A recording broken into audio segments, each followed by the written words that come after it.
And today we're here to celebrate the 2015 class of the TSTA Emerging Leaders. And so in that we talk about leadership and what a leader is. You know, Richard always likes to talk about the fact that a simple definition of a leader is you must have followers.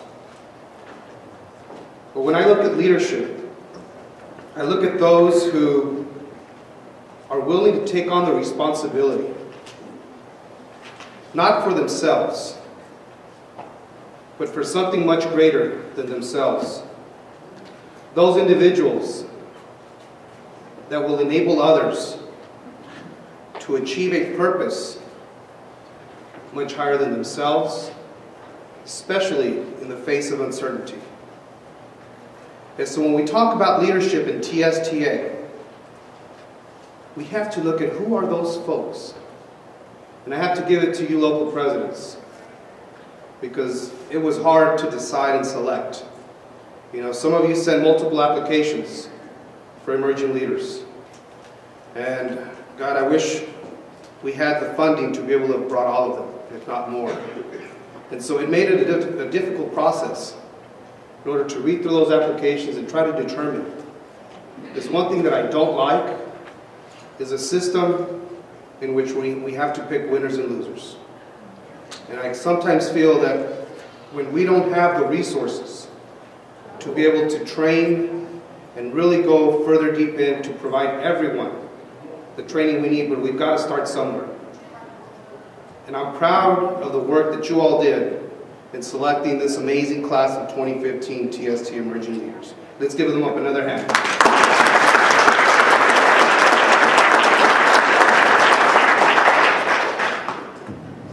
Those of you that know me know that I often talk about our TSTA vision and the vision that we have for 2025 and where we're going as an organization because of the world that we've created.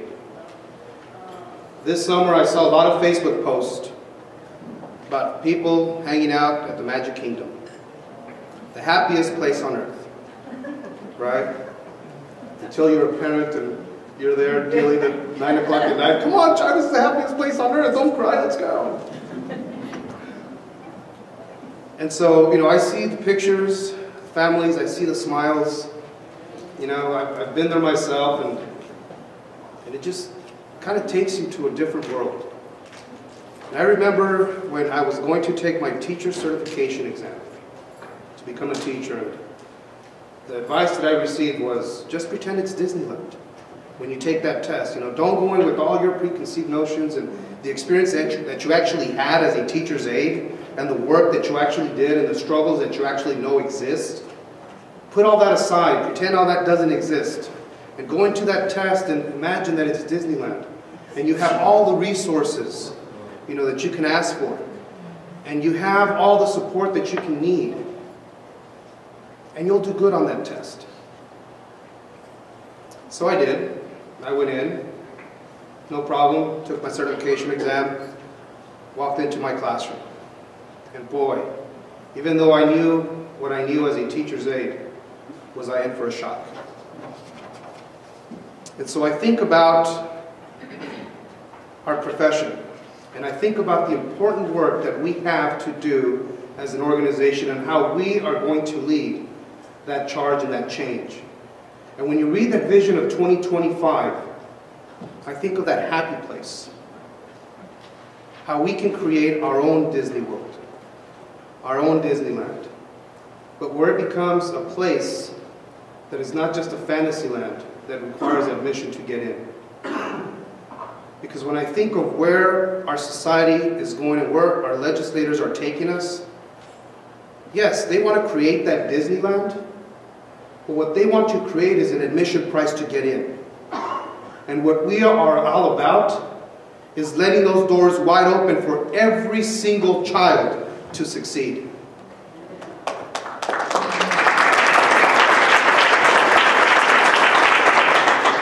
We're about making that happy place inside every single classroom. And we want to make sure that just like those kids when they walk in with those big smiles, We want every single child, regardless of zip code, to be able to walk in to a school with a highly qualified staff that is compensated for professional work, that doesn't have to worry about how they're going to provide for their own family, but that can work, can come in and actually succeed in the classroom. And so when you look at our TSTA mission and vision, and you look at how we want to, as TSTA, spearhead the creation of a Texas public school system, which is a model for public education in this great country. We were a model, all right. We were a model in which No Child Left Behind was born. Because of Texas, we have gone through this whole No Child Left Untested. We were the birthplace of standardized testing. And so now, I take it as our charge to work with all of you through your classrooms across this state, with all of our colleagues and our parents and our communities, to take what was just reauthorized in ESEA. You all did a lot of work across the state in helping ESEA be reauthorized at the national level. But the work is just getting started, because now that's coming back home to Texas. It's coming down into your locals. And so how do we ensure that we create a system that meets the educational needs of all students collectively, still looking out for their individual needs? To ensure that we provide the finest professional and economic working conditions for every single adult that works with our most precious assets, and that's our children. And so when we talk about invest, not test, many people look at that as a simple solution. What is invest, not test? Some might define it as just more money. But more money to do what? When I look at invest, not test, I look at every single one of you in this room. And I look at the resources that we take in this organization to invest in you.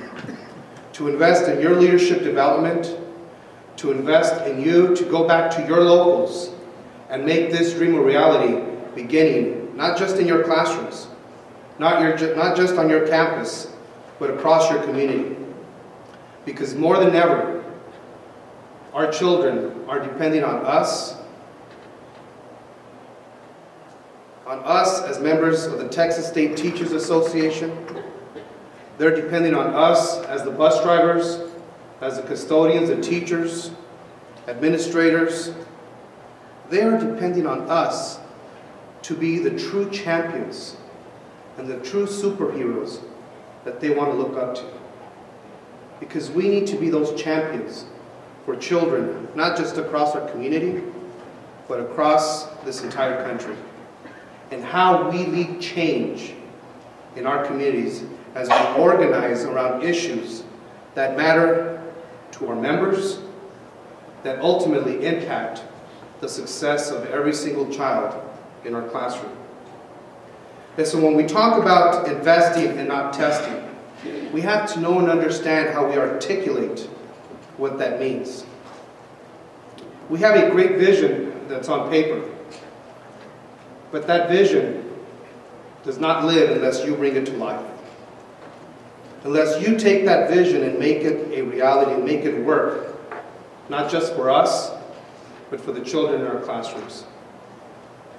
And so when we talk about our stories, and we talk about the work that Education Austin did, when that superintendent wanted to turn over a feeder pattern in their community to a charter school, and they said, no, we will not allow you to make that happen in our community. They organized around that school board election, replaced the school board. First item on the agenda was to undo that contract with that charter school and take back their school and their community.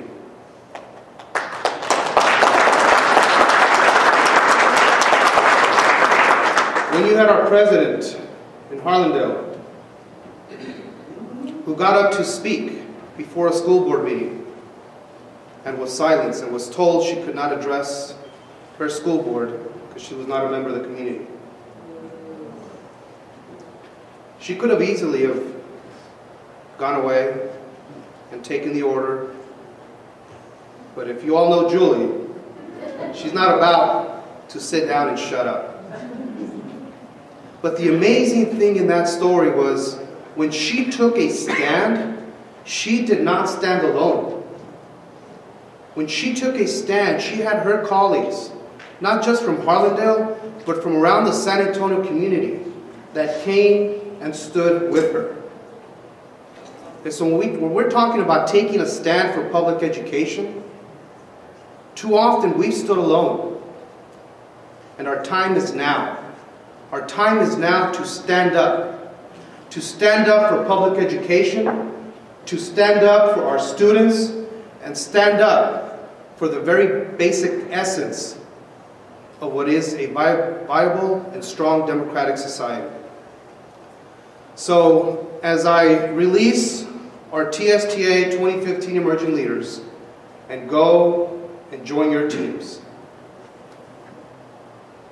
let's think about how we utilize them in our locals and how we look at the face of TSTA and how we are going to go back into our communities as you begin the Organizing Institute and what the work we are going to do to take back public education.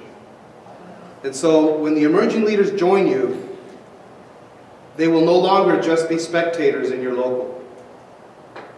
Part of their charge is to bring others with them. To bring others to stand up and take back public education. Because if no one is going to stand up for our children, then we are doomed, and I will never back down.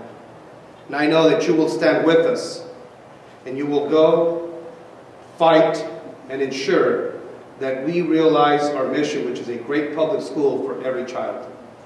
So 2015 emerging class, let's go. Let's stand up and let's join your team.